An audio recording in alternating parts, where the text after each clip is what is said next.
അപ്പോൾ ഇന്ന് നമ്മോടൊപ്പം ചേർന്നിരിക്കുന്നത് 2019 കാലഘട്ടത്തിൽ നമ്മുടെ ബ്രില്ലിനിലുണ്ടായിരുന്ന ഇപ്പോൾ എയിംസ് ഡൽഹിയിൽ ഹൗസ് സർജൻസിയിൽ പഠിക്കുന്ന ഫാത്തിമ ഷഹാമ എന്ന നമ്മുടെ ഒരു പൂർവ്വ വിദ്യാർത്ഥിയാണ്. Fathima, welcome back to ബ്രില്ലിൻറ്റ്.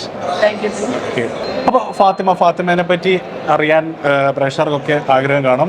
ചെറിയൊരു ഇൻട്രൊഡക്ഷൻ നൽകാമോ? എൻ്റെ പേര് ഡോക്ടർ ഫാത്തിമ ഷഹാമോബി. ഞാൻ വരുന്നത് കണ്ണൂർ ജില്ലയിൽ നിന്നാണ്.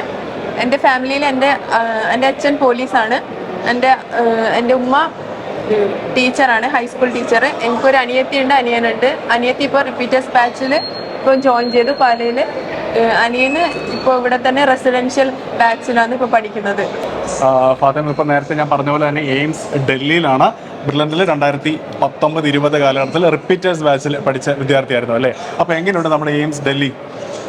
എയിംസ് ഡൽഹി നല്ല ഓപ്പർച്യൂണിറ്റീസ് ഉള്ള ഇന്ത്യയിൽ തന്നെ ഏറ്റവും നല്ല മെഡിക്കൽ കോളേജാണ്. MBBSനെ പറ്റി പറയുകയാണെങ്കിൽ നാട്ടിലത്തെ യൂണിവേഴ്സിറ്റി, നാട്ടിലത്തെ കോളേജ് സംബന്ധിച്ചിടത്തോളം ഭയങ്കര പണി കുറവാണ്. ആക്ച്വലി ലോഡ് നമുക്ക് കുറവാണ്. പക്ഷേ അത്രയും ഇന്ത്യയിൽ തന്നെ ടോപ്പ് മോസ്റ്റ് ഫാക്കൽറ്റീസിനെ കാണാൻ പറ്റും. അത്രയും റിസർച്ച് ഫെസിലിറ്റീസ് ഉണ്ട്. അപ്പോൾ വളരെ നല്ല അനുഭവമാണ് എനിക്ക് എയിംസ് ഡൽഹിയിൽ. ഓക്കെ, അപ്പോൾ എനിക്ക് തോന്നുന്നൊരു 2-3 വർഷങ്ങൾക്ക് ശേഷമാണ് തിരിച്ച് ബ്രില്ലിനിലേക്ക് വരുന്നത്. ഓക്കെ, എന്തെല്ലാം മാറ്റങ്ങളാണ് ഇവിടെ ഫാത്തിമയ്ക്ക് കാണാൻ സാധിച്ചത്? ഞാൻ വരുമ്പോൾ ഈ ഡി ബ്ലോക്ക് ഒന്നും ഉണ്ടായിരുന്നില്ല. അപ്പൊ ഞാൻ ബ്രില്ലിയന്റ് ഭയങ്കരമായിട്ട് വികസിച്ചു. ഞാനിത് ആദ്യമായിട്ടാണ് ഇതെല്ലാം കാണുന്നത്. ഞാൻ ഫസ്റ്റ് ടൈം ബ്രില്ലിയന്റിൽ വരുമ്പോൾ അന്ന് വിക്ടറി ഡേ ആയിരുന്നു.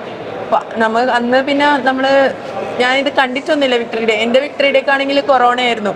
ഞാൻ ആദ്യമായിട്ടാണ് വിക്ടറി ഡേ കാണുന്നത് ശരിക്കും. അപ്പോൾ സന്തോഷം. ഓക്കെ, ഇപ്പോൾ ഫാത്തിമ ഇവിടെ വന്നിരിക്കുന്നത് ഫാത്തിമയുടെ അനുജത്തി അല്ലേ? അനുജത്തിനെ ഇവിടെ റിപ്പീറ്റേഴ്സ് ബാച്ചിൽ ചേർക്കുന്നതിന് വേണ്ടിയാണ്. അതായത് ഫാത്തിമ നടന്നു നീങ്ങി അതേ വഴികളിലൂടെ തന്നെയാണ് അനിയത്തിയും പോകാൻ തന്നെ ഉദ്ദേശിക്കുന്നത്. അപ്പോൾ എന്തുകൊണ്ടാണ് ബ്രില്ലിയന്റ് തന്നെ ചൂസ് ചെയ്യാൻ കാരണം? എൻ്റെ അനിയത്തിയും എൻ്റെ അനിയനും ബ്രില്ലിയന്റ് തന്നെയാണ് ഇപ്പോൾ പഠിക്കുന്നത്.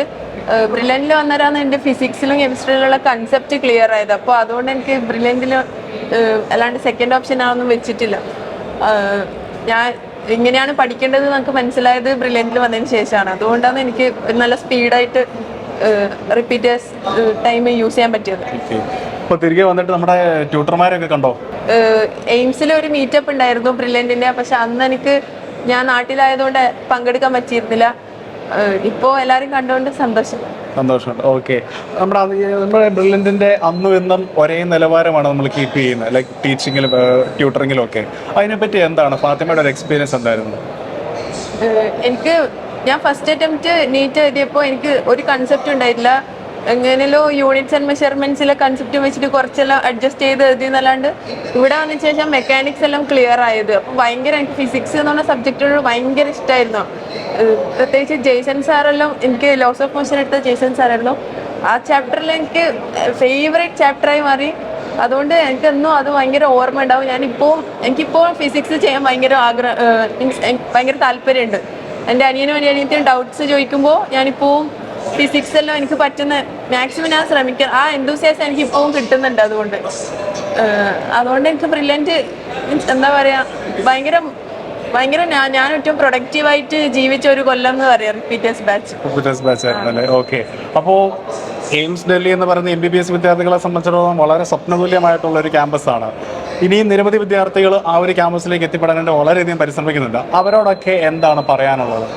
നീറ്റ് എൻട്രൻസ് പറയുന്നത് ഭയങ്കര എന്താ പറയാ, ഒരു വലിയ സംഭവമൊന്നുമല്ല. പഠിച്ചാൽ ആർക്കും കിട്ടുന്ന ഒരു സാധനം തന്നെയാണ് നീറ്റ് എൻട്രൻസ്. എനിക്ക് കിട്ടിയില്ലെങ്കിൽ നിങ്ങൾക്ക് എല്ലാവർക്കും കിട്ടുന്നതേ ഉള്ളൂ. ബ്രില്ലിയന്റ് എന്താണോ നിങ്ങളോട് പറയുന്നത് അത് ആ ഒരു ഫ്ലോയിൽ അങ്ങ് പഠിച്ചു പോയാൽ ആർക്കും കിട്ടുന്നതെന്ന് ഞാൻ വിശ്വസിക്കുന്നത്. പിന്നെ തിയറിയിൽ കൂടുതൽ ടൈം ഫോക്കസ് ചെയ്യാണ്ട് പ്രോബ്ലംസ് നമ്മളെ കൊണ്ട് പറ്റുന്നതിൻ്റെ മാക്സിമം ഒരു സെക്കൻഡ് ടൈമാണ് നമ്മുടെ ഏറ്റവും പ്രഷ്യസ് ആയിട്ടുള്ള കാര്യം. ടൈം മാക്സിമം യൂട്ടിലൈസ് ചെയ്തിട്ട് സിസ്റ്റമാറ്റിക് ആയിട്ട് ഡിസിപ്ലിനോടുകൂടിയിട്ട് പഠിക്കുക. ഓക്കെ, അപ്പോൾ ഫാത്തിമ പഠിച്ചത് കണ്ണൂർ സെന്ററിലായിരുന്നു അതോ പാലാർ സെന്ററിലായിരുന്നു? ഞാൻ പഠിക്കുന്ന ടൈം കണ്ണൂർ അങ്ങനെ ബ്രില്ലിയന്റിന്റെ സെന്റർ ഉണ്ടായിട്ടില്ല. ഇവിടെ എമറാൾഡ് ഹോസ്റ്റലായിരുന്നു ഞാൻ. Emerald hostel. Okay, hostel life ഒക്കെ എങ്ങനെ ഉണ്ടായിരുന്നു? ഞാൻ എമറാൾഡിൽ വന്നേരം എനിക്ക് ഭയങ്കര ഞാനിങ്ങനെ നമ്മുടെ നാട്ടിൻപുറത്തെല്ലാം ഇതാക്കിയതുകൊണ്ട് എനിക്കിങ്ങനെ ഒരു ഫ്ലാറ്റ് വൈബൊന്നും എനിക്കറിയില്ല. അപ്പോൾ എനിക്ക് ഭയങ്കര എൻജോയ്മെന്റ് ആയിരുന്നു ഹോസ്റ്റല്. ഒരു റൂമിൽ ഒറ്റയ്ക്ക് ഇരുന്ന് ഫുൾ ടൈം പഠിക്കാൻ കിട്ടാന്നുള്ള പറഞ്ഞാൽ ഞാൻ മാക്സിമം യൂട്ടിലൈസ് ആയിരുന്നു. എനിക്ക് ഫുൾ ഹാപ്പി ആയിരുന്നു ആ ടൈം. അപ്പോൾ ഫാത്തിമ ഇവിടെ പഠിച്ച് MBBS ഹൗസ് സർജൻസി ചെയ്യുന്നു. അനിയനും അനത്തിയും അതേ പാതയിലൂടെ തന്നെ ഇപ്പോൾ നീങ്ങാൻ പോവുകയാണ്. അപ്പോൾ ഫാത്തിമയ്ക്ക് സംഭവിച്ചതുപോലെ തന്നെ അവർക്കും എല്ലാവിധ വിജയങ്ങളും ഞങ്ങൾ ആശംസിക്കുന്നു. Thank you Fathima. Thank you. Brilliant Study Center, India's #1 coaching center for NEET and JEE.